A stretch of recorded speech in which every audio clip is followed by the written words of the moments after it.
ये वक्त है 1991 का। पोलैंड के अंदर हम एना नामी एक बुरी औरत को देखते हैं। वो इस टाइम न्यूज देखने में मगन थी, लेकिन साथ ही उसका डॉग बाहर जाने के लिए उसे तंग कर रहा था। खुद से लेकर वो बाहर जाना नहीं चाहती थी, इसीलिए वो अपने घर का दरवाजा खोल देती है ताकि डॉग बाहर जा सके। लेकिन बाहर जाते ही हमने नोटिस किया कि वो डॉग ऐसे भूल रहा है जैसे उस पे किसी को देख रहा हो। ऐसे में ना उसे घर वापस लाई। उसकी चाल ढाल अब अजीब हो चुकी थी, जिसके चलते एना ने उसे गोद में उठा लिया और डोर लॉक करना तो वो भूल ही गई। जिसका फायदा उठाते हुए मास्क पहना हुआ एक आदमी उसके घर घुसा, जिसे चुपके से घर के अंदर आता देखकर एना भी अलर्ट हो जाती है और उसे इलेक्ट्रिक गन से शॉक देकर बेहोश कर देती है। उसे जब होश आया तो उसने अपने आप को हथकड़ियों से बंधा पाया। वो अपने आप को छुड़वाने की कोशिश करता है, तड़पता है, लेकिन एना सब कुछ इग्नोर करते हुए पूछती है, बताओ मेरे घर क्या करने आए थे। जवाब में वो आदमी कहता है, मैं तुम्हें जानता हूँ, मैं तुमसे मिलने आया था।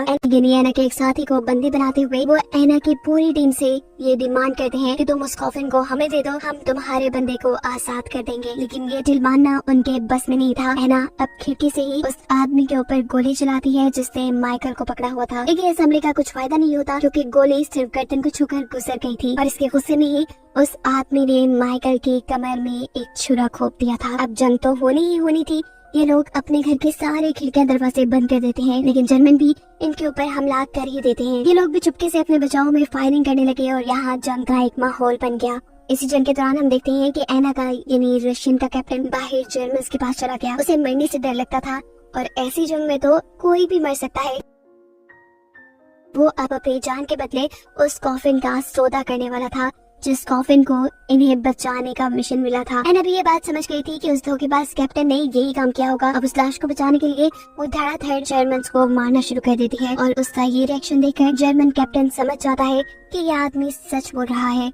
एना का ही साथी माइकल, जिसे इन जर्मन्स ने बंदी बनाया हुआ था, वो भी किसी तरह अपने आप को छुड़वा कर यहाँ से निकल गया। उसने दूर खड़े एक जर्मन सोल्जर को मारा और उससे हथियार लेकर जहाँ जर्मन फौजी खड़े हुए थे वहाँ पे एक बॉम्ब ब्लास्ट कर दिया। इस ब्लास्ट के अंदर जर्मन्स तो बच गए, लेकिन मर गया उनका अपना ही कैप्टन।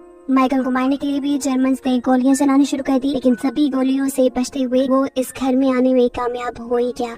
लेकिन अब फायदा नहीं था, क्योंकि जर्मन के घर जला चुके थे। अपनी जान बचाने के लिए जैसे ही ये लोग घर से बाहर निकलते हैं तो देखते हैं कि बाहर कोई भी जर्मन नहीं था। बैकयार्ड का भी दरवाजा खुला हुआ था और दूर जर्मन की गाड़ी भाग रही थी। साफ मतलब था कि वो हिटलर की बॉडी ले गए। माइकल ने एना को बताया कि मैंने उनकी बातें सुनी थी, वो चर्च की तरफ जा रहे थे, इसलिए ये सब लोग भी चर्च की तरफ भागते हैं। और यही चर्च के अंदर अब हम जर्मन कैप्टन को देखते हैं, जो अपने साथियों से कह रहा था, हमें इस लाश को खराब करना होगा, इसका पोस्टमार्टम करना होगा और सब रिकॉर्ड भी करना होगा, ताकि लोगों को हिटलर के मरने की सच्चाई पता न चले। वो चाहता था कि लोग ये सच्चाई ना जाने कि जिस सोच के लिए हम लोग मरे, वो सोच और वो सोच देने वाला आदमी भी मर गया। ये लोग अब अपनी तैयारी शुरू करके हिटलर का पोस्टमार्टम करना शुरू कर देते हैं। वो जी तोड़ कोशिश कर रही थी ये प्रूफ करने की कि ये हिटलर की लाश नहीं है। इसी दौरान एना और उसके साथी चर्च की विंडो से यहाँ पर उसी गैस से हमला कर देते हैं, जिस जहरीली मशरूम वाली गैस से सबसे पहले जर्मन्स ने उनके ऊपर हमला किया था। इस गैस की वजह से ये लोग हेलुसिनेट करने लगे,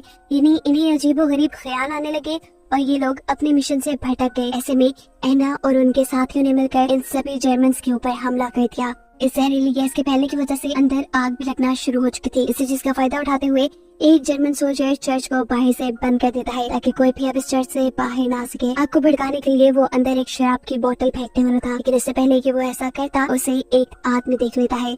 ये वही ओल्ड मैन था जिसके घर एना और लुकस रुके थे, जो ये हकीकत जानता था कि उस कॉफिन में हिटलर की लाश है। इसी आदमी के सोल्जर पे बंदूक चलाने की वजह से वो सोल्जर खुद ही जल जाता है। उस पे लगी हुई आग चर्च पे भी भड़क जाती है, क्योंकि चर्च में पहले ही जहरीली गैसें थी। इस जलती हुई चर्च को देखकर एना बचकर वहाँ से बाहर निकलती है। बाहर निकलने से पहले उसने अपने साथियों को बचाने की कोशिश की, लेकिन वो नहीं बचा पाई। माइकल, जो उसका दूसरा साथी था, वो तब हिटलर की लाश को लेकर नीचे बेसमेंट में चला गया। उसने वो फुटेजेस भी बर्बाद कर दी जो जर्मन ने बनाई थी, और जर्मन कैप्टन ऊपर उससे मिन्नतें करता रह गया कि खोलो दरवाजा खोलो, लेकिन उसने दरवाजा नहीं खोला। देखते देखते आग भड़क गई और हिटलर की लाश के साथ साथ सब कुछ वहाँ खत्म हो गया। सभी जर्मन और रशियन सोल्जर्स वहाँ मारे गए और एक जिंदा बची तो वो बस एना थी। फिर कहानी अब प्रेजेंट में आती है, जहाँ बूढ़ी एना उस लड़के के सामने बैठी है। वो बताती है कि जब मैं रशिया वापस पहुंची तो मेरे अपने ही मुल्क वालों ने, जिन्होंने मुझे इस मिशन पे भेजा था, उन्होंने खुद मुझे कैद कर दिया। 6 साल बाद जब मैं वहाँ से निकली तो मुझे पोलैंड भेज दिया गया और पोलैंड में मिला मुझे मेरा पुराना दोस्त, जो कि लूकास ही था। मेरी इतनी सारी मेहनत का कोई फायदा नहीं हुआ। मैं जो सच्चाई दुनिया के सामने लाना चाहती थी कि हिटलर मर गया,